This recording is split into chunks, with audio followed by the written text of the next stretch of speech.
ନମସ୍କାର। ଆଜିର ଏହି ବିଶେଷ ଆଲୋଚନାକୁ ସ୍ୱାଗତ। ଆଜି ଆମେ ଟିକେ ପଛକୁ ଯିବା, ମାନେ ପ୍ରାଚୀନ ଭାରତୀୟ ଇତିହାସର ମୂଳଦୁଆ ବିଷୟରେ କିଛି ଗଭୀର ଭାବରେ କଥା ହେବା। ଆମର ଲକ୍ଷ୍ୟ ହେଉଛି ଜାଣିବା ଯେ ଇତିହାସ ପଢ଼ିବା କାହିଁକି ଏତେ ଜରୁରୀ, ଆଉ ଆମ ଦେଶର ଯେଉଁ ଭିନ୍ନ ଭିନ୍ନ ନାଁ ଅଛି, ଭାରତବର୍ଷ, ହିନ୍ଦୁସ୍ତାନ, ଇଣ୍ଡିଆ, ଏସବୁ ଆସିଲା କେଉଁଠୁ? ଏହା ସହିତ ଏଠିକାର ଭୂଗୋଳ କେମିତି ଏହାର କାହାଣୀକୁ ପ୍ରଭାବିତ କରିଛି, ଆଉ ଏତେ ପୁରୁଣା ସମୟକୁ ଆମେ କେମିତି ବୁଝିବା, କେମିତି ମାପିବା, ସେସବୁ। ମୋତେ ଲାଗୁଛି ଏହା ବେଶ୍ ରୋମାଞ୍ଚକର ହେବ। ନିଶ୍ଚିତ ଭାବରେ। କାରଣ କ'ଣ କି, ଏହି ପ୍ରାଚୀନ ଅତୀତକୁ ଯଦି ଆମେ ଠିକ୍ ଭାବେ ନ ବୁଝିବା, ତେବେ ବର୍ତ୍ତମାନର ଅନେକ ଜିନିଷ ଅସ୍ପଷ୍ଟ ଲାଗିପାରେ। ଏହା ଏକ ପ୍ରକାର ସମୟ ଓ ସ୍ଥାନ ଭିତରେ ଯାତ୍ରା। ଆମେ ଆଜି ଇତିହାସର ମହତ୍ତ୍ୱରୁ ଆରମ୍ଭ କରିବା, ତାପରେ ନାମକରଣ, ଭୂଗୋଳର ପ୍ରଭାବ ଆଉ ପ୍ରାଚୀନ ସଂସ୍କୃତିକୁ କେମିତି ବୁଝାଯାଏ, ସମୟ କେମିତି ଗଣାଯାଏ, ଏସବୁ ବିଷୟରେ ଆଲୋଚନା କରିବା। ବଢ଼ିଆ। ତେବେ ପ୍ରଥମ ପ୍ରଶ୍ନରୁ ଆରମ୍ଭ କରିବା। ଇତିହାସ କାହିଁକି ଗୁରୁତ୍ୱପୂର୍ଣ୍ଣ? ଅନେକ ଲୋକ ଅଛନ୍ତି ଯେଉଁମାନେ ଭାବନ୍ତି ଏହା ଖାଲି କିଛି ତାରିଖ ଆଉ ଯୁଦ୍ଧର କାହାଣୀ, ଶୁଖିଲା ଲାଗେ। ହଁ, ଏ ଧାରଣାଟା ଅଛି ସତ, କିନ୍ତୁ ଏହା ପୂରାପୂରି ଠିକ୍ ନୁହେଁ। ଇତିହାସ କେବଳ ତାରିଖ ବା କିଛି ଘଟଣା ନୁହେଁ। ଏହା ହେଉଛି ମଣିଷ ସମାଜ କେମିତି ବିକଶିତ ହେଲା ତାର କାହାଣୀ। ଆମେ ଆଜି ଯେମିତି ବଞ୍ଚୁଛେ, ଆମର ଖାଦ୍ୟ, ଚାଷବାସ, ଆମ ଘର, ଦ୍ୱାର, ଏପରିକି ଆମ ଶାସନ ବ୍ୟବସ୍ଥା, ଏସବୁର ମୂଳ କେଉଁଠି ନା କେଉଁଠି ଇତିହାସ ଭିତରେ ହିଁ ଅଛି। କିନ୍ତୁ କିଛି ଲୋକ ଏମିତି ବି କହନ୍ତି ଯେ ପୁରୁଣା କଥା ଜାଣି ଆଜିକାର ସମସ୍ୟା, ଯେମିତି ଦାରିଦ୍ର୍ୟ ବା ବେକାରୀ, ଏସବୁ କ'ଣ ଦୂର ହେବ? ଦେଖନ୍ତୁ, ଏହା ସିଧାସଳଖ ସମାଧାନ ହୁଏତ ନ ଦେଇପାରେ, କିନ୍ତୁ ଗୋଟେ ବଡ଼ ଚିତ୍ର ଦେଖାଏ। ଇତିହାସ ଆମକୁ ଶିଖାଏ କେଉଁ ନୀତି ବା କାମ ଅତୀତରେ କାମ ଦେଇଛି ଆଉ କେଉଁଟା ଦେଇନି। ଯେମିତି ଯୁଦ୍ଧର ପରିଣାମ କ'ଣ ହୋଇପାରେ, ବା ସମାଜରେ ଯଦି ସହିଷ୍ଣୁତା, ଭଲ ପାଇବା ରହେ, ତେବେ କେମିତି ଶାନ୍ତି ଆସିପାରେ। ଏଇ ଶିକ୍ଷାଗୁଡ଼ିକ ତ ଇତିହାସରୁ ହିଁ ମିଳେ। ଏହାର କୌଣସି ଗୋଟେ ସ୍ପଷ୍ଟ ଉଦାହରଣ ଅଛି କି? ନିଶ୍ଚୟ ଅଛି। ଅଶୋକଙ୍କ ଶିଳାଲେଖଗୁଡ଼ିକ କଥା ଭାବନ୍ତୁ। ସେଥିରେ ଗୁରୁଜନଙ୍କୁ ସମ୍ମାନ ଦେବା, ନିଜର ସେବକ ବା କର୍ମଚାରୀଙ୍କ ପ୍ରତି ଦୟା ରଖିବା ଆଉ ବିଭିନ୍ନ ଧର୍ମର ଲୋକଙ୍କ ଭିତରେ ସହନଶୀଳତା ରଖିବାକୁ କହିଥିଲେ। ସେଟା ତ ଶୁଣିଛି। ତେବେ ଭାବନ୍ତୁ, ଆଜିର ସମାଜରେ ଯେଉଁଠି ଏତେ ପ୍ରକାରର ସଂସ୍କୃତି, ଏତେ ମତଭେଦ, ସେଠି ଏହି ନୀତିଗୁଡ଼ିକ କେତେ ଜରୁରୀ। ଏହା କେବଳ ଅତୀତର କଥା ନୁହେଁ, ଏହା ସବୁବେଳେ ପାଇଁ ଏକ ମାର୍ଗଦର୍ଶନ। ବୁଝିଲି। ଏହା ପ୍ରକୃତରେ ଚିନ୍ତା କରିବା ଭଳି କଥା। ଆଚ୍ଛା, ଏବେ ଆସନ୍ତୁ ଆମ ଦେଶର ନାଁ ବିଷୟରେ କଥା ହେବା। ଏତେଗୁଡ଼ିଏ ନାଁ, ଭାରତ, ହିନ୍ଦୁସ୍ତାନ, ଇଣ୍ଡିଆ, ଏସବୁ କେମିତି ଆସିଲା, ଆଉ କାହିଁକି ଏତେ ନାଁ? ଏଇଟା ବହୁତ ଆକର୍ଷଣୀୟ ପ୍ରଶ୍ନ। ପ୍ରଥମେ ଆମକୁ ବୁଝିବାକୁ ହେବ ଆମେ କେଉଁ ଅଞ୍ଚଳର କଥା କହୁଛେ। ସାଧାରଣତଃ ଏହାକୁ ଭାରତୀୟ ଉପମହାଦେଶ କୁହାଯାଏ। ଏଥିରେ ଆଜିକାର ଭାରତ, ପାକିସ୍ତାନ, ବାଂଲାଦେଶ, ନେପାଳ, ଭୁଟାନ, ଏପରିକି ଆଫଗାନିସ୍ତାନର କିଛି ଅଂଶ ବି ସାମିଲ। ପୁରାତନ କାଳରେ ଏଇ ପୁରା ଅଞ୍ଚଳ ପାଇଁ ଅଲଗା ଅଲଗା ନାଁ ବ୍ୟବହାର ହେଉଥିଲା। ଭାରତବର୍ଷ ନାଁଟା ବୋଧେ ସବୁଠୁ ପୁରୁଣା ନାଁ? ସମ୍ଭବତଃ। ଏହାର ମୂଳ ଋଗ୍ବେଦରେ ମିଳେ। ସେଥିରେ ଭରତ ବୋଲି ଗୋଟିଏ ମୁଖ୍ୟ ଜନଜାତି କଥା କୁହାଯାଇଛି। ପରେ ପୁରାଣ ଯୁଗରେ ଭାରତବର୍ଷକୁ ସେହି ଭୂମି ବୋଲି କୁହାଗଲା ଯାହା ଦକ୍ଷିଣରେ ସମୁଦ୍ର ଆଉ ଉତ୍ତରରେ ହିମାଳୟ, ବରଫର ଘର ଭିତରେ ଅଛି। ଆଚ୍ଛା, ମୁଁ ମହାଭାରତରେ ଆଉ ଗୋଟେ ନାଁ ଶୁଣିଛି, ଜମ୍ବୁଦ୍ୱୀପ। ଏ ଦୁଇଟା ଭିତରେ କିଛି ସମ୍ବନ୍ଧ ଅଛି କି? ଅଛି। ମହାଭାରତ ଆଉ ଅନ୍ୟ ପୁରାଣରେ ଭାରତବର୍ଷକୁ ଜମ୍ବୁଦ୍ୱୀପର ଗୋଟିଏ ଭାଗ ବୋଲି ଦର୍ଶାଯାଇଛି। ଜମ୍ବୁଦ୍ୱୀପ ମାନେ ଜାମୁକୋଳି ଗଛର ଦ୍ୱୀପ। ଏମିତିକି ଖ୍ରୀଷ୍ଟପୂର୍ବ 3ୟ ଶତାବ୍ଦୀରେ ସମ୍ରାଟ ଅଶୋକ ବି ନିଜ ସାମ୍ରାଜ୍ୟ ପାଇଁ ଜମ୍ବୁଦ୍ୱୀପ ଶବ୍ଦ ବ୍ୟବହାର କରିଥିଲା ବୋଲି ପ୍ରମାଣ ମିଳେ। ତେଣୁ ଏହି ନାମଗୁଡ଼ିକ ବହୁତ ପୁରୁଣା ଆଉ ବ୍ୟବହାର ବି ହେଉଥିଲା। ବୁଝିଲି। ତାହେଲେ ହିନ୍ଦୁସ୍ତାନ ଶବ୍ଦଟା କେମିତି ଆସିଲା? ଏଟା ତ ବହୁତ ବେଶୀ ବ୍ୟବହାର ହୁଏ। ଏହାର କାହାଣୀ ପୁଣି ସିନ୍ଧୁ ନଦୀ ସହ ଯୋଡ଼ା। କଥା କ'ଣ କି, ପୁରୁଣା ପାର୍ସୀ ଭାଷାରେ ସଂସ୍କୃତର ସ ଧ୍ୱନିଟା ହ ଭଳି ଉଚ୍ଚାରଣ ହେଉଥିଲା। ଓହୋ। ତେଣୁ ସିନ୍ଧୁ ନଦୀକୁ ସେମାନେ ହିନ୍ଦୁ ନଦୀ କହିଲେ। ପ୍ରାୟ ଖ୍ରୀଷ୍ଟପୂର୍ବ 6ଠ ବା 5ମ ଶତାବ୍ଦୀରେ ଯେତେବେଳେ ଆକେମେନୀୟ ପାର୍ସିମାନେ ସିନ୍ଧୁ ନଦୀ ପାର ହୋଇ ଏହାର ପୂର୍ବପଟ ଅଞ୍ଚଳକୁ ନିଜ ଅଧୀନକୁ ଆଣିଲେ, ସେମାନେ ସେହି ଅଞ୍ଚଳକୁ ହିନ୍ଦୁ ବୋଲି କହିଲେ। ଏଠି ଗୋଟେ ଗୁରୁତ୍ୱପୂର୍ଣ୍ଣ କଥା ମନେ ରଖିବା ଦରକାର ଯେ ଏହା ପ୍ରଥମେ କେବଳ ଗୋଟେ ଭୌଗୋଳିକ ନାମ ଥିଲା, କୌଣସି ଧର୍ମ ସହ ଜଡ଼ିତ ନଥିଲା। ଆଚ୍ଛା। ପରେ ପାର୍ସି ଶବ୍ଦ ସ୍ଥାନ, ଯାହାର ଅର୍ଥ ହେଉଛି ସ୍ଥାନାନ ବା ଭୂମି, ସେଇଟା ଯୋଡ଼ି ହୋଇ ହିନ୍ଦୁସ୍ତାନ ହୋଇଗଲା। ବାଃ, ବଢ଼ିଆ ବୁଝିଲେ। ଆଉ ଇଣ୍ଡିଆ, ଏଟା କ'ଣ ଗ୍ରୀକ୍ ମାନେ ଦେଲେ? ଏକଦମ ଠିକ୍। ଗ୍ରୀକ୍ମାନେ ପାର୍ସିମାନଙ୍କଠୁ ଏହି ହିନ୍ଦୁ ଶବ୍ଦ ବିଷୟରେ ଜାଣିଲେ। କିନ୍ତୁ ଗ୍ରୀକ୍ ଭାଷାରେ ହ ଧ୍ୱନି ନଥିବାରୁ, ମାନେ ଉଚ୍ଚାରଣ କରିବା କଷ୍ଟ ହେଉଥିବାରୁ, ସେମାନେ ତାକୁ ଇଣ୍ଡୋସ୍ କରିଦେଲେ। ପ୍ରଥମେ ଏହା ସିନ୍ଧୁ ନଦୀ ପାଇଁ ବ୍ୟବହାର ହେଉଥିଲା। ପରେ ଖ୍ରୀଷ୍ଟପୂର୍ବ 3ୟ ଶତାବ୍ଦୀ ବେଳକୁ ଯେତେବେଳେ ଆଲେକ୍ଜାଣ୍ଡର ଆସିଲେ, ସେତେବେଳେ ଇଣ୍ଡୋସ୍ ନଦୀର ପୂର୍ବରେ ଥିବା ପୂରା ଭୂଖଣ୍ଡକୁ ସେମାନେ ଇଣ୍ଡିଆ ବୋଲି କହିବା ଆରମ୍ଭ କଲେ। ତାହେଲେ ଗୋଟିଏ ଜାଗା ପାଇଁ ଏତେ ଗୁଡ଼ିଏ ନା, ଏହା କ'ଣ ଦର୍ଶାଉଛି? ଏହା ଦର୍ଶାଉଛି ଯେ ଗୋଟିଏ ଅଞ୍ଚଳର ପରିଚୟ କେବଳ ସେଠିକାର ଲୋକ ନିଜେ କ'ଣ ଭାବୁଛନ୍ତି ତା ଉପରେ ନିର୍ଭର କରେନି। ବାହାରର ଲୋକ କେମିତି ଦେଖୁଛନ୍ତି, କ'ଣ ସମ୍ପର୍କ ରଖୁଛନ୍ତି, ତା ଦ୍ୱାରା ବି ପ୍ରଭାବିତ ହୁଏ। ଯେମିତି ଭାରତବର୍ଷକୁ ଆମେ ଏକ ପ୍ରକାର ଭିତରର ନାଁ କହିପାରିବା, କିନ୍ତୁ ହିନ୍ଦୁସ୍ତାନ ଆଉ ଇଣ୍ଡିଆ ବାହାରର ଲୋକଙ୍କ ଦୃଷ୍ଟିରୁ ଆସିଛି। ଏହା ଗୋଟେ ସ୍ଥିର ଜିନିଷ ନୁହେଁ, ସମୟ ସହିତ ବଦଳୁଥିବା ଏକ ବହୁସ୍ତରୀୟ ପରିଚୟ। ବହୁତ ବଢ଼ିଆ କଥା। ଏବେ ଆସନ୍ତୁ, ଏଇ ଯୋଉ ଭୂମି କଥା ଆମେ କହୁଛେ, ଭାରତବର୍ଷ ହେଉ ବା ହିନ୍ଦୁସ୍ତାନ, ଏହାର ଭୂଗୋଳ ତ ନିଶ୍ଚୟ ତାର ଇତିହାସକୁ ବହୁତ ପ୍ରଭାବିତ କରିଥିବ। ସେ ବିଷୟରେ ଟିକେ କୁହନ୍ତୁ। ଭୂଗୋଳର ପ୍ରଭାବ ତ ଅପରିସୀମ। ଆପଣ ଦେଖନ୍ତୁ, ନଦୀ, ପାହାଡ଼, ସମତଳ ଜାଗା, କେତେ ବର୍ଷା ହେଉଛି, କେଉଁଠି କି ପ୍ରାକୃତିକ ସମ୍ପଦ ମିଳୁଛି, ଏସବୁ ମିଶିକି ହିଁ ପ୍ରାଚୀନ ଭାରତର ସଭ୍ୟତା, ତାର ଅର୍ଥନୀତି, ଏପରିକି ରାଜନୀତିକୁ ବି ରୂପ ଦେଇଛି। ନଦୀଗୁଡ଼ିକର ଭୂମିକା ବିଷୟରେ ଟିକେ ଅଧିକ କହିବେ କି? ସେଗୁଡ଼ିକର ତ ନିଶ୍ଚୟ ବହୁତ ଗୁରୁତ୍ୱପୂର୍ଣ୍ଣ ଥିବେ। ଏକଦମ। ନଦୀଗୁଡ଼ିକ ଥିଲେ ସେ ସମୟର ଜୀବନରେଖା। ଭାବନ୍ତୁ ତ, ପିଇବା ପାଣି, ଚାଷ ପାଇଁ ପାଣି, ଗୋଟେ ଜାଗାରୁ ଆଉ ଗୋଟେ ଜାଗାକୁ ଯିବା ପାଇଁ ସହଜ ରାସ୍ତା, ଜିନିଷପତ୍ର ନେବା ଆଣିବା ପାଇଁ, ବାଣିଜ୍ୟ ପାଇଁ, ସବୁକିଛି ନଦୀ ଯୋଗାଉଥିଲା। ସେଇଥିପାଇଁ ତ ଆପଣ ଦେଖିବେ, ପ୍ରାଚୀନ ଭାରତର ଯେତେ ବଡ଼ ବଡ଼ ସହର ଥିଲା କି ସାଂସ୍କୃତିକ କେନ୍ଦ୍ର ଥିଲା, ଯେମିତି ହସ୍ତିନାପୁର, ପ୍ରୟାଗ, ବାରାଣାସୀ, ପାଟଳିପୁତ୍ର, ସବୁ କୌଣସି ନା କୌଣସି ବଡ଼ ନଦୀ କୂଳରେ ହିଁ ଗଢ଼ି ଉଠିଥିଲା। ଆଚ୍ଛା। ଆଉ ଲୋକମାନେ କେଉଁଠି ରହିବେ, କେମିତି ବସତି କରିବେ, ସେ ଢାଞ୍ଚାଟା, ସେଇଟା କ'ଣ ଭୂଗୋଳ ଉପରେ ନିର୍ଭର କରୁଥିଲା? ନିଶ୍ଚୟ, ନିଶ୍ଚୟ କରୁଥିଲା। ଆପଣ ଉତ୍ତର ଭାରତର ଗାଙ୍ଗେୟ ସମତଳକୁ ଦେଖନ୍ତୁ। ଯଦି ଆମେ ପଶ୍ଚିମରୁ ପୂର୍ବ ଦିଗକୁ ଯିବା, ତେବେ ବର୍ଷା ବଢ଼ି ବଢ଼ି ଯାଏ, ଆଉ ବର୍ଷା ବେଶୀ ହେଲେ ଜଙ୍ଗଲ ବି ଅଧିକ ଘଞ୍ଚ ହୁଏ। ତେଣୁ ଯେଉଁଠି କମ୍ ବର୍ଷା ହେଉଥିଲା, ମାନେ ପଶ୍ଚିମ ପଟେ, ସେଠି ସେ ସମୟର ପଥର ବା ତମ୍ବାର ହତିଆରରେ ଜଙ୍ଗଲ କାଟି ବସତି କରିବା ଟିକେ ସହଜ ଥିଲା। କିନ୍ତୁ ପୂର୍ବପଟର ଘଞ୍ଚା ଜଙ୍ଗଲ ସଫା କରିବାକୁ ହେଲେ ଲୁହାର ଶକ୍ତ ହତିଆର ଦରକାର ପଡ଼ିଲା। ଓହୋ, ଏମିତି କଥା। ହଁ, ସେଥିପାଇଁ ଆମେ ଦେଖୁ ଯେ ହରପ୍ପା ସଭ୍ୟତା ପ୍ରଥମେ ସିନ୍ଧୁ ଉପତ୍ୟକାରେ ବଢ଼ିଲା। ବୈଦିକ ସଂସ୍କୃତି ପଞ୍ଜାବ ଆଉ ପଶ୍ଚିମ ଗଙ୍ଗା ଅଞ୍ଚଳରେ ବିକଶିତ ହେଲା। ଆଉ ପରେ ଯେତେବେଳେ ଲୁହାର ବ୍ୟବହାର ଭଲ ଭାବରେ ଜଣାପଡ଼ିଲା ଆଉ ବଢ଼ିଲା, ସେତେବେଳେ ମଝି ଆଉ ତଳଗଙ୍ଗା ଅଞ୍ଚଳରେ ବଡ଼ ବଡ଼ ରାଜ୍ୟ, ବଡ଼ ବଡ଼ ସହର ଗଢ଼ି ଉଠିଲା। ମାନେ ବସତିଟା ଧୀରେ ଧୀରେ ପଶ୍ଚିମରୁ ପୂର୍ବ ଆଡ଼କୁ ବ୍ୟାପିଲା। ଏଇଟା ତ ବହୁତ ଯୁକ୍ତିଯୁକ୍ତ ଲାଗୁଛି। ନଦୀ ଆଉ ବର୍ଷା କଥା ତ ବୁଝିଲି। ପ୍ରାକୃତିକ ସମ୍ପଦର କ'ଣ ଭୂମିକା ଥିଲା, ଯେମିତି ଧାତୁ ଇତ୍ୟାଦି? ପ୍ରାକୃତିକ ସମ୍ପଦ ଆଉ ବିଶେଷ କରି ଧାତୁ ସାମ୍ରାଜ୍ୟ ଗଢ଼ିବାରେ ବହୁତ ବଡ଼ ଭୂମିକା ନେଇଛି। ଗୋଟେ ଉଦାହରଣ ନିଅନ୍ତୁ, ଦକ୍ଷିଣ ବିହାର।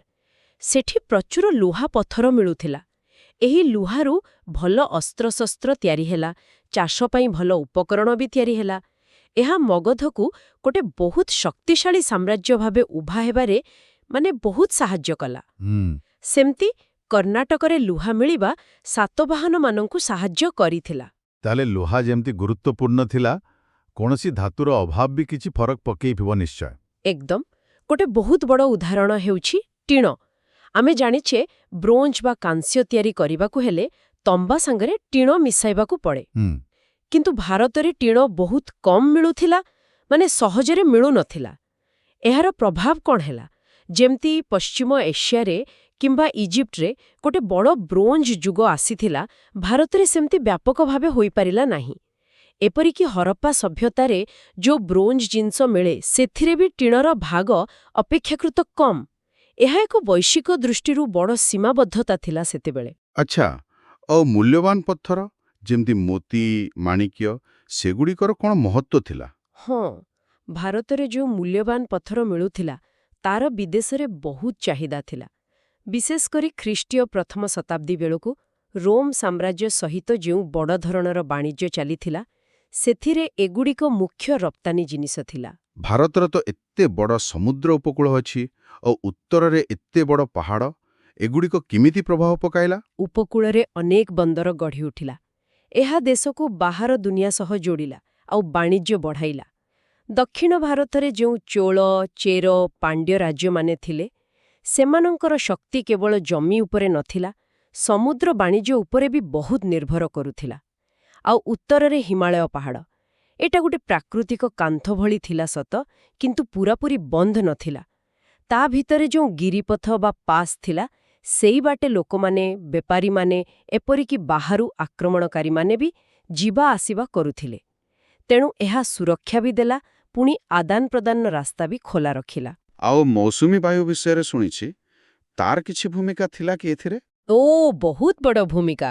ପ୍ରାୟ ଖ୍ରୀଷ୍ଟୀୟ ପ୍ରଥମ ଶତାବ୍ଦୀ ବେଳକୁ ଯେଉଁ ନାବିକ ଆଉ ବଣିକମାନେ ଥିଲେ, ସେମାନେ ମୌସୁମୀ ପବନର ନିୟମିତତାକୁ ଭଲ ଭାବେ ବୁଝିଗଲେ। ସେମାନେ ଜାଣିପାରିଲେ ଯେ ବର୍ଷର କେଉଁ ସମୟରେ ପବନ କେଉଁ ଦିଗରୁ କେଉଁ ଦିଗକୁ ବହୁଛି। ଯେମିତି ଦକ୍ଷିଣ ପଶ୍ଚିମ ମୌସୁମୀ ବେଳେ ଆରବ ସାଗର ପାର ହୋଇ ସହଜରେ ଭାରତ ଆସିହେବ, ଆଉ ଉତ୍ତର ପୂର୍ବ ମୌସୁମୀ ବେଳେ ସେମିତି ସହଜରେ ଫେରିଯାଇ ହେବ। ଆରେ ବାଃ! ହଁ, ଏହି ଜ୍ଞାନଟା ରୋମ୍ ସାମ୍ରାଜ୍ୟ ସହିତ ସମୁଦ୍ର ବାଟ ଦେଇ ଯେଉଁ ବାଣିଜ୍ୟ ହେଉଥିଲା, ତାକୁ ବହୁତ ବଢ଼େଇ ଦେଲା। ଆଉ ଏହାଦ୍ୱାରା ଭାରତର ପଶ୍ଚିମ ଆଉ ଦକ୍ଷିଣ ଉପକୂଳରେ ବନ୍ଦରଗୁଡ଼ିକ ବହୁତ ଧନୀ ଆଉ ସମୃଦ୍ଧ ହୋଇଥିଲା। ବାଃ! ଭୂଗୋଳ କେମିତି ସବୁ କଥାକୁ ପ୍ରଭାବିତ କରିପାରେ, ଏହା ଜାଣିବା ବାସ୍ତବିକ ବହୁତ ଆକର୍ଷଣୀୟ। ଏବେ ଆସନ୍ତୁ ଆମେ ଯେଉଁ ପ୍ରତ୍ନତତ୍ତ୍ୱବିଦ୍ମାନଙ୍କ କଥା କହୁଛେ, ସେମାନେ କେମିତି ଏହି ଅତୀତକୁ ପଢ଼ନ୍ତି, ସେ ବିଷୟରେ ଟିକେ ଜାଣିବା। ସେମାନେ ସଂସ୍କୃତି ବୋଲି ଗୋଟେ ଶବ୍ଦ ବହୁତ ବ୍ୟବହାର କରନ୍ତି। ଏହାର ଅର୍ଥ କ'ଣ? ହଁ, ପ୍ରତ୍ନତତ୍ତ୍ୱ ବିଜ୍ଞାନରେ ସଂସ୍କୃତି ଶବ୍ଦର ଗୋଟେ ନିର୍ଦ୍ଦିଷ୍ଟ ଅର୍ଥ ଅଛି। ଏହା ଆମେ ସାଧାରଣ ଭାବେ ଯେମିତି ବୁଝୁ, ମାନେ ଗୋଟେ ଜାଗାର ପୁରା ଜୀବନଶୈଳୀ, ସେମିତି ନୁହେଁ। ବରଂ ଏହା କିଛି ନିର୍ଦ୍ଦିଷ୍ଟ ଶୈଳୀର ଜିନିଷପତ୍ରର ଗୋଟେ ସମୂହକୁ ବୁଝାଏ, ଯାହା ସାଧାରଣତଃ ଗୋଟିଏ ଭୌଗୋଳିକ ଅଞ୍ଚଳରେ ଆଉ ଗୋଟେ ନିର୍ଦ୍ଦିଷ୍ଟ ସମୟ ଭିତରେ ଏକାଠି ମିଳିଥାଏ। ଯେମିତି ଆମେ ଯଦି ହରପ୍ପା ସଂସ୍କୃତି କହିବା, ତେବେ ଆମ ମନକୁ କିଛି ନିର୍ଦ୍ଦିଷ୍ଟ ଜିନିଷ ଆସେ। ସେମାନଙ୍କର ସିଲମୋହର, ସେମାନଙ୍କର ମାଳି, ଓଜନ କରିବା ବଟକରା, ପଥରର ବ୍ଲେଡ୍, ପୋଡ଼ା ଇଟା, ଏମିତି ସବୁ। ଏସବୁ ଜିନିଷ ଯେଉଁଠି ଯେଉଁଠି ଏକାଠି ମିଳେ, ଆମେ କହୁ ଯେ ସେଠାରେ ହରପ୍ପା ସଂସ୍କୃତି ଥିଲା। ଓହୋ, ତାହେଲେ ଏହି ସଂସ୍କୃତିଗୁଡ଼ିକୁ ନାଁ କେମିତି ଦିଆଯାଏ? କିଛି ନିୟମ ଅଛି କି? ହଁ, ଏହାର କିଛି ସାଧାରଣ ପଦ୍ଧତି ଅଛି। କେତେବେଳେ ମୁଖ୍ୟ ଜିନିଷ ବା ଉପାଦାନ ଅନୁସାରେ ନାଁ ଦିଆଯାଏ, ଯେମିତି ଲୌହ ଯୁଗ ସଂସ୍କୃତି। କେତେବେଳେ ସେଠାରୁ ମିଳୁଥିବା କିଛି ବିଶେଷ ଧରଣର ମାଟିପାତ୍ର ଅନୁସାରେ ନାଁ ଦିଆଯାଏ, ଯେମିତି PGW ସଂସ୍କୃତି ବା ପେଣ୍ଟେଡ୍ ଗ୍ରେୱେୟାର। ଏଠି ଏକ ନିର୍ଦ୍ଦିଷ୍ଟ ପ୍ରକାରର ପାଉଁଶିଆ ରଙ୍ଗର ମାଟିପାତ୍ର ମିଳେ, ଯାହା ଉପରେ କଳା ରଙ୍ଗରେ ଚିତ୍ର କରାଯାଇଥାଏ। ଆଚ୍ଛା। କେତେବେଳେ ପୁଣି ଅଞ୍ଚଳ ଅନୁସାରେ ନାଁ ଦିଆଯାଏ, ଯେମିତି ସିନ୍ଧୁ ସଂସ୍କୃତି। ଆଉ କେତେବେଳେ ଯେଉଁ ଜାଗାରେ ସେହି ସଂସ୍କୃତିର ଜିନିଷ ପ୍ରଥମ ଥର ପାଇଁ ମିଳିଥିଲା ବା ଚିହ୍ନଟ ହୋଇଥିଲା, ସେହି ଜାଗାର ନାଁ ଅନୁସାରେ ଦିଆଯାଏ। ଯେମିତି ମହାରାଷ୍ଟ୍ରରେ ଗୋଟେ ଜାଗା ଅଛି ଜୋରୱେ, ସେଠିକାର ସଂସ୍କୃତିକୁ ଜୋରୱେ ସଂସ୍କୃତି କୁହାଯାଏ। ଆପଣ ଏହି ଜାଗା ବା ଯାହାକୁ ଇଂରେଜୀରେ ସାଇଟ୍ କୁହନ୍ତି, ସେ କଥା କହିଲେ, ସେଇଟାକୁ ଟିକେ ସ୍ପଷ୍ଟ କରିବେ କି? ହଁ, ସାଇଟ୍ ବା ପ୍ରତ୍ନତାତ୍ତ୍ୱିକ ସ୍ଥଳ ହେଉଛି ସେହି ସ୍ଥାନ ଯେଉଁଠି ଅତୀତର ମଣିଷ ବ୍ୟବହାର କରିଥିବା ବା ତିଆରି କରିଥିବା ଜିନିଷପତ୍ରର କିଛି ଅବଶେଷ ମିଳେ। ଏହା ହୋଇପାରେ କିଛି ପଥରର ହତିଆର, କିଛି ଭଙ୍ଗା ମାଟିପାତ୍ର, ଗୋଟେ ପୁରୁଣା ଘରର ମୂଳଦୁଆ, କିମ୍ବା ଏପରିକି ଗୋଟେ ପୁରାତନ ବସତିର ଧ୍ୱଂସାବଶେଷ। ଏହି ଅବଶେଷ ମାଟି ଉପରେ ବି ମିଳିପାରେ, ମାଟି ତଳେ ବି ମିଳିପାରେ, ଏପରିକି ପାଣି ଭିତରେ ବୁଡ଼ି ରହି ବି ମିଳିପାରେ। ବୁଝିଲି। ଏବେ ଗୋଟେ ବଡ଼ ପ୍ରଶ୍ନକୁ ଆସିବା, ସମୟ ଗଣନା। ଇତିହାସରେ ଆମେ ସବୁବେଳେ ଖ୍ରୀଷ୍ଟ ପୂର୍ବ ଆଉ ଖ୍ରୀଷ୍ଟ ଏମିତି ସବୁ ବ୍ୟବହାର କରୁ। ଏହାର ଆଧାର କ'ଣ? ଦେଖନ୍ତୁ, ଆଜିକାଲି ସାରା ଦୁନିଆରେ ପ୍ରାୟତଃ ଗ୍ରେଗୋରିଆନ୍ କ୍ୟାଲେଣ୍ଡର ବ୍ୟବହାର କରାଯାଉଛି। ଏହି କ୍ୟାଲେଣ୍ଡରରେ ଯୀଶୁଖ୍ରୀଷ୍ଟଙ୍କର ଯେଉଁ ଅନୁମାନିତ ଜନ୍ମବର୍ଷ, ତାକୁ ଗୋଟେ ମୁଖ୍ୟ ବିଭାଜନ ରେଖା ଭାବେ ନିଆଯାଇଛି। ଏହା ପରର ସମୟକୁ କୁହାଯାଏ କମନ୍ ଏରା ବା ସିଇ, ଯାହାକୁ ଆମେ ଓଡ଼ିଆରେ ସାଧାରଣ ଯୁଗ ବା ଖ୍ରୀଷ୍ଟାବ୍ଦ ଖ୍ରୀଷ୍ଟ କହୁ। ଆଉ ଏହା ପୂର୍ବର ସମୟକୁ କୁହାଯାଏ ବିଫୋର୍ କମନ୍ ଏରା ବା ବିସିଇ, ମାନେ ସାଧାରଣ ଯୁଗ ପୂର୍ବ ବା ଖ୍ରୀଷ୍ଟପୂର୍ବ ଖ୍ରୀଷ୍ଟପୂ। ଶତାବ୍ଦୀ ମାନେ 100 ବର୍ଷ ଆଉ ସହସ୍ରାବ୍ଦୀ ମାନେ 1000 ବର୍ଷ। ଏସବୁ ଏହି ଆଧାରରେ ହିଁ ଗଣାଯାଏ। ଠିକ୍ ଅଛି। ତେବେ ଯେତେବେଳେ ଆମେ କହୁଛେ ଧରନ୍ତୁ 10,000 ଖ୍ରୀଷ୍ଟପୂର୍ବ BCE, ଏହାର ଅର୍ଥ ଆଜିଠୁ ପ୍ରକୃତରେ କେତେ ବର୍ଷ ତଳେ? ଏହାର ଗୋଟେ ସରଳ ହିସାବ ଅଛି। ଯେଉଁ ବିସିଇ ବର୍ଷଟା ଦିଆଯାଇଛି ସେଥିରେ ଆମେ ଆଜିର ସିଇ ଯୁଗର ଯେତିକି ବର୍ଷ ବିତିଗଲାଣି, ମାନେ ପ୍ରାୟ 2000 ବର୍ଷରୁ ଟିକେ ଅଧିକ, ଆଜି 2024 ହେଲେ ପ୍ରାୟ 2024 ବର୍ଷ, ତାକୁ ମିଶାଇ ଦେଲେ ହେଲା। ତେଣୁ 10,000 ଖ୍ରୀଷ୍ଟପୂର୍ବ କହିଲେ ଏହା ଆଜିଠୁ ପାଖାପାଖି 12,000 ବର୍ଷ ପୂର୍ବ, 10,000 ପ୍ଲସ୍ 2,000। ଏଥିପାଇଁ ବେଳେବେଳେ ବିପି ବା ବିଫୋର୍ ପ୍ରେଜେଣ୍ଟ ମାନେ ବର୍ତ୍ତମାନ ପୂର୍ବରୁ ବୋଲି ବି ଲେଖାଯାଏ। ଓହୋ, ଏମିତି। ଆଉ କିଛି ସଂକ୍ଷିପ୍ତ ଶବ୍ଦ ବ୍ୟବହାର ହୁଏ କି? ହଁ, ଆହୁରି କିଛି ହୁଏ, ଯେମିତି ବହୁତ ବେଶୀ ପୁରୁଣା ସମୟ ପାଇଁ MYA ମାନେ ମିଲିୟନ୍ ଇୟର୍ସ ଏଗୋ ବା ନିୟୁତ ବର୍ଷ ପୂର୍ବେ। ଆଉ ଯେତେବେଳେ ଗୋଟେ ତାରିଖ ପୁରା ନିଶ୍ଚିତ ନଥାଏ ସେତେବେଳେ ତା ଆଗରେ ସି ଲେଖାଯାଏ, ଯାହାର ଅର୍ଥ ହେଲା ସର୍କା ମାନେ ପ୍ରାୟ ବା ଆନୁମାନିକ। ବହୁତ ଭଲ ଭାବରେ ସ୍ପଷ୍ଟ ହେଲା। ଏବେ ଆସନ୍ତୁ ଆମେ ମାନବ ଇତିହାସକୁ ଯେଉଁ ଭାଗରେ ବାଣ୍ଟୁ ସେ ବିଷୟରେ ଟିକେ କଥା ହେବା, ଯେମିତି ପ୍ରାଗୈତିହାସିକ, ଆଦ୍ୟ ଐତିହାସିକ, ଏଗୁଡ଼ିକ କ'ଣ? ହଁ, ଇତିହାସକୁ ସାଧାରଣତଃ 3ଟି ବଡ଼ ଭାଗରେ ବଣ୍ଟାଯାଏ, ଆଉ ଏହି ବିଭାଜନ ମୁଖ୍ୟତଃ ଲେଖା ବା ଲିପିର ଉପଲବ୍ଧତା ଉପରେ ନିର୍ଭର କରେ। ପ୍ରଥମଟି ହେଲା ପ୍ରାଗୈତିହାସିକ କାଳ ବା ପ୍ରିହିଷ୍ଟ୍ରି। ଏଇଟା ହେଉଛି ସେହି ସମୟ ଯେତେବେଳେ ମଣିଷ ଲେଖିବା ଜାଣିନଥିଲା। ତେଣୁ ସେହି ଯୁଗ ବିଷୟରେ ଜାଣିବା ପାଇଁ ଆମକୁ କେବଳ ପ୍ରତ୍ନତାତ୍ତ୍ୱିକ ପ୍ରମାଣ ଉପରେ ନିର୍ଭର କରିବାକୁ ପଡ଼େ, ଯେମିତି ପଥରର ହତିଆର, ପୁରୁଣା ଗୁମ୍ଫାରେ ଥିବା ଚିତ୍ର କିମ୍ବା ପରବର୍ତ୍ତୀ ସମୟର ମାଟିପାତ୍ର ଇତ୍ୟାଦି। ଭାରତ କ୍ଷେତ୍ରରେ ଏହା ସାଧାରଣତଃ ଖ୍ରୀଷ୍ଟପୂର୍ବ 3000 ପୂର୍ବର ସମୟକୁ ବୁଝାଏ। ଆଚ୍ଛା।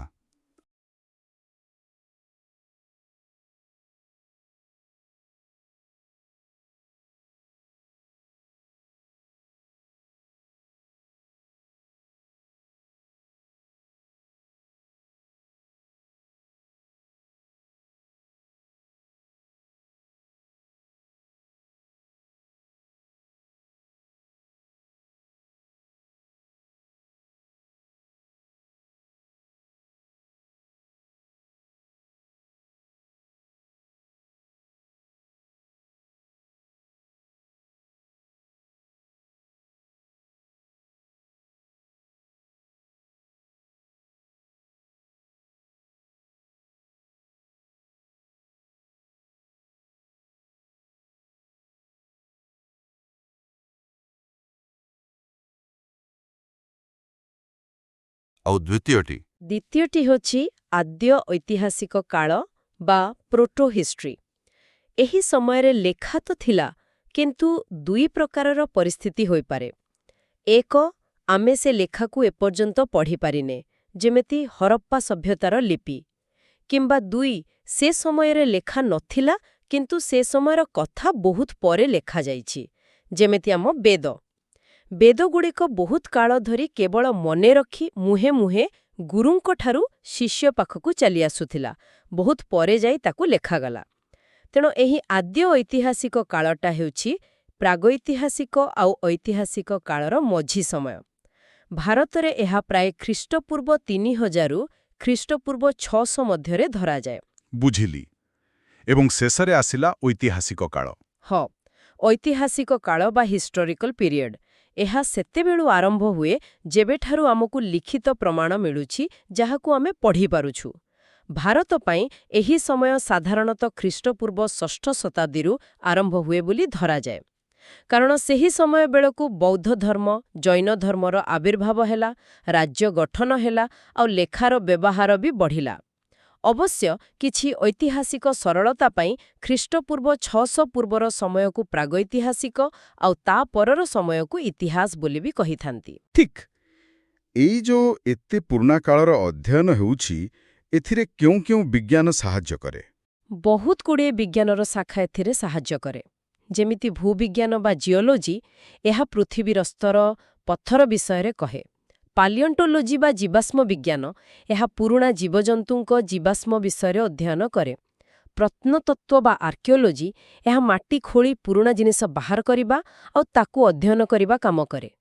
ଆଉ ମାନବ ବିଜ୍ଞାନ ବା ଆନ୍ଥ୍ରୋପୋଲୋଜି ଏହା ମଣିଷ ସମାଜ ଆଉ ସଂସ୍କୃତି କେମିତି ବିକଶିତ ହେଲା ତାକୁ ବୁଝିବାରେ ସାହାଯ୍ୟ କରେ।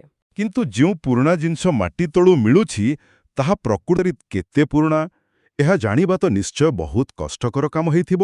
ହଁ, ଏଇଟା ଗୋଟେ ବଡ଼ ଚ୍ୟାଲେଞ୍ଜ ତ ନିଶ୍ଚୟ। କିନ୍ତୁ ଭାଗ୍ୟକୁ ଏଥିପାଇଁ ଆଜିକାଲି ଆମ ପାଖରେ କିଛି ବୈଜ୍ଞାନିକ ପଦ୍ଧତି ଅଛି। ଏଗୁଡ଼ିକୁ ଆବ୍ସୋଲ୍ୟୁଟ୍ ଡେଟିଂ ମେଥଡ୍ସ ବା ନିରପେକ୍ଷ କାଳ ନିର୍ଦ୍ଧାରଣ ପଦ୍ଧତି କୁହାଯାଏ, ଯାହା ପାଖାପାଖି ସଠିକ୍ ବୟସ କହିପାରେ। ସେଥିରୁ ସବୁଠୁ ଜଣାଶୁଣା ପଦ୍ଧତିଟି କ'ଣ? ସବୁଠୁ ବେଶି ଜଣାଶୁଣା ଆଉ ବ୍ୟବହୃତ ପଦ୍ଧତି ହେଉଛି କାର୍ବନ-14 ଡେଟିଂ ବା ରେଡିଓ କାର୍ବନ ଡେଟିଂ। ଏଇଟା ବିଶେଷ କରି ଜୈବ ପଦାର୍ଥ, ମାନେ ଯାହା ଦିନେ ଜୀବନ୍ତ ଥିଲା, ତାର ବୟସ ଜାଣିବା ପାଇଁ ବ୍ୟବହାର କରାଯାଏ। ଯେମିତିକି ପୁରୁଣା ହାଡ଼, କାଠ, କୋଇଲା, ଏପରିକି ପୁରୁଣା ମଞ୍ଜି। ଆଚ୍ଛା, ଏହା କାମ କରେ କେମିତି? ଟିକେ ସରଳ ଭାବେ ବୁଝାଇବେ କି? ନିଶ୍ଚୟ। ଦେଖନ୍ତୁ, ସବୁ ଜୀବନ୍ତ ପ୍ରାଣୀ, ଗଛ ହେଉ ବା ଜୀବଜନ୍ତୁ, ସେମାନେ ନିଜ ପରିବେଶରୁ କାର୍ବନ ଗ୍ରହଣ କରନ୍ତି। ଆଉ ସେହି କାର୍ବନ ଭିତରେ କିଛି ପରିମାଣର ରେଡିଓ ଆକ୍ଟିଭ୍ କାର୍ବନ-14 ମଧ୍ୟ ଥାଏ। ଯେତେବେଳେ ଗୋଟିଏ ଜୀବ ମରିଯାଏ, ସେ ଆଉ ପରିବେଶରୁ କାର୍ବନ ଗ୍ରହଣ କରେ ନାହିଁ, କିନ୍ତୁ ତା ଶରୀରରେ ଯେତିକି କାର୍ବନ-14 ଥାଏ, ସେଟା ଏକ ନିର୍ଦ୍ଦିଷ୍ଟ ହାରରେ ଧୀରେ ଧୀରେ କମ୍ ହେବାକୁ ଲାଗେ, ମାନେ କ୍ଷୟ ହୁଏ। ତେଣୁ ବୈଜ୍ଞାନିକମାନେ ଯଦି କୌଣସି ପୁରୁଣା ହାଡ଼ ବା କାଠ ନମୁନାରେ ଆଉ କେତେ କାର୍ବନ-14 ବାକି ଅଛି ତାକୁ ମାପିପାରିବେ, ତେବେ ସେମାନେ ହିସାବ କରି କହିପାରିବେ ଯେ ସେହି ଜୀବଟି କେତେ ବର୍ଷ ତଳେ ମରିଥିଲା। ନମୁନା ଯେତେ ବେଶି ପୁରୁଣା ହୋଇଥିବ, ସେଥିରେ କାର୍ବନ-14 ସେତେ କମ୍ ଥିବ। ଓଃ, ଏହାର କିଛି ନିର୍ଦ୍ଦିଷ୍ଟ ମାପଦଣ୍ଡ ଅଛି କି? କେମିତି ଜଣାପଡ଼େ କେତେ କମିଲା ମାନେ କେତେ ବର୍ଷ? ହଁ, ତାର ଏକ ବୈଜ୍ଞାନିକ ମାପ ଅଛି। କାର୍ବନ-14ର ଗୋଟେ ଅର୍ଦ୍ଧଜୀବନ ବା ହାଫ୍ ଲାଇଫ୍ ଅଛି। ସେଇଟା ହେଉଛି ପ୍ରାୟ 5730 ବର୍ଷ। ଏହାର ଅର୍ଥ ହେଲା ପ୍ରାୟ 5730 ବର୍ଷରେ କୌଣସି ନମୁନାରେ ଥିବା କାର୍ବନ-14ର ପରିମାଣ ଠିକ୍ ଅଧା ହୋଇଯାଏ। ଏହି ହିସାବକୁ ବ୍ୟବହାର କରି ବୟସ ବାହାର କରାଯାଏ। ବୁଝିଲି। କାର୍ବନ-14 ଛଡ଼ା ଆଉ କିଛି ପଦ୍ଧତି ବି ଅଛି କି? ହଁ, ଆହୁରି ଅନେକ ଅଛି। ସବୁ ପଦ୍ଧତି ସବୁ ପ୍ରକାର ଜିନିଷ ପାଇଁ କାମ ଦିଏନି। ଯେମିତି ଗଛର ବୟସ ଜାଣିବା ପାଇଁ ତାର ବାର୍ଷିକ ବଳୟ ଗଣାଯାଏ, ତାକୁ କୁହନ୍ତି ଡେଣ୍ଡ୍ରୋକ୍ରୋନୋଲୋଜି। ପୁରୁଣା ମାଟିପାତ୍ର ବା ଇଟା ଯାହା ପୋଡ଼ାଯାଇଛି, ତାର ବୟସ ଜାଣିବା ପାଇଁ ଥର୍ମୋଲ୍ୟୁମିନେସେନ୍ସ ପଦ୍ଧତି ଅଛି। ବହୁତ ବେଶି ପୁରୁଣା ପଥର ବା ଆଗ୍ନେୟଗିରି ପାଉସର ବୟସ ଜାଣିବା ପାଇଁ ପଟାସିୟମ୍ ଆର୍ଗନ୍ ଡେଟିଂ ଅଛି। ଏମିତି ଅନେକ ଅଛି। ମୁଖ୍ୟ କଥା ହେଲା, ଏସବୁ ବୈଜ୍ଞାନିକ ପ୍ରକ୍ରିୟା ଯାହା ଆମକୁ ଅତୀତକୁ ଅଧିକ ସଠିକ୍ ଭାବେ ବୁଝିବାରେ ସାହାଯ୍ୟ କରୁଛି। ବେଶ୍, ତେବେ ଆଜି ଆମେ ଯେତେ ସବୁ କଥା ହେଲେ, ସେଥିରୁ ମୁଖ୍ୟ ଶିକ୍ଷା ବା ସାରାଂଶ କ'ଣ ରହିଲା ବୋଲି ଆପଣ ଭାବୁଛନ୍ତି? ଦେଖନ୍ତୁ, ମୋ ମତରେ ମୁଖ୍ୟ କଥା ହେଲା, ପ୍ରଥମତଃ ଇତିହାସ କେବଳ କିଛି ପୁରୁଣା କାହାଣୀ ନୁହେଁ। ଏହା ଆମ ବର୍ତ୍ତମାନକୁ ବୁଝିବା ପାଇଁ, ଏପରିକି ଭବିଷ୍ୟତ ପାଇଁ ବି ଗୁରୁତ୍ୱପୂର୍ଣ୍ଣ। ଦ୍ୱିତୀୟରେ, ଆମେ ଦେଖିଲେ କିପରି ଏହି ଭୂଖଣ୍ଡର ନାମକରଣ ପଛରେ ଏକ ଲମ୍ବା ଆଉ ଜଟିଳ ଇତିହାସ ରହିଛି, ଯେଉଁଥିରେ ଭିତରର ଆଉ ବାହାରର ଦୃଷ୍ଟିକୋଣ ସାମିଲ। ତୃତୀୟରେ, ଭୂଗୋଳ, ନଦୀ, ପାହାଡ଼, ସମ୍ପଦ କିପରି ଏଠାକାର ସଭ୍ୟତା, ଅର୍ଥନୀତି ଆଉ ସମାଜକୁ ଗଢ଼ିଛି। ଆଉ ଚତୁର୍ଥରେ, ଆମେ ଜାଣିଲେ କିପରି ପ୍ରତ୍ନତତ୍ତ୍ୱ ଆଉ ଆଜୁରିକ ବୈଜ୍ଞାନିକ ପଦ୍ଧତି ଯେମିତି କାର୍ବନ ଡେଟିଂ ସାହାଯ୍ୟରେ ଆମେ ସେ ଦୂର ଅତୀତର ସଂସ୍କୃତି ଆଉ ସମୟକୁ ବୁଝିପାରୁଛୁ। ଏକଦମ। ଆଉ ଏହି ମୂଳଦୁଆକୁ ବୁଝିବା ପରେ ହିଁ ଆମେ ବୋଧେ ପ୍ରାଚୀନ ଭାରତର ପରବର୍ତ୍ତୀ ଯୁଗର ଘଟଣାବଳୀ, ସେମାନଙ୍କର ବିକାଶ, ସେସବୁକୁ ଆହୁରି ଭଲ ଭାବେ ବୁଝିପାରିବା।